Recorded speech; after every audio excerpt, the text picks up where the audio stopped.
Chunki homila ayol tug'ayotgan paytida tos suyagi ichidan farzand o'tadi. Agar tos suyagining diametri yetishmasa, mana bu old tarafida tos suyagi, olti qo'l suyagi degan bor. Ana shu o'rtasida tog'ayi bo'ladi. Shu tos ochiladi. Ochilib farzand bemalol chiqib ketadi. Bu ham yaratganning qudrati. Endi demak, homilador ayolda shunday gormonlar chiqadi, mana shu yerni bo'shashtirib qo'yadi. Lekin oddiy holda suyakday qotib turadi. Demak, shu bo'shashdimi? Bo'shashgandan keyin 40 kun chilla saqlash degani 40 kunda bu qaytadan qotadi.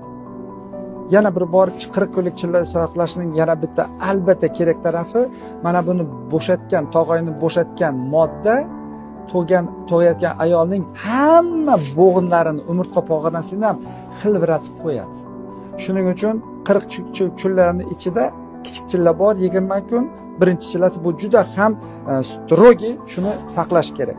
Agar shu paytda tug'gan ayol og'ir bir chelakni suvni ko'tarsa, mana shu yerdagi bo'g'inlari hammasi cho'ziladi. Cho'zilgandan keyin mana bu yelka suyagining boshi chiqib ketadigan bo'ladi. O'ynab qoladi.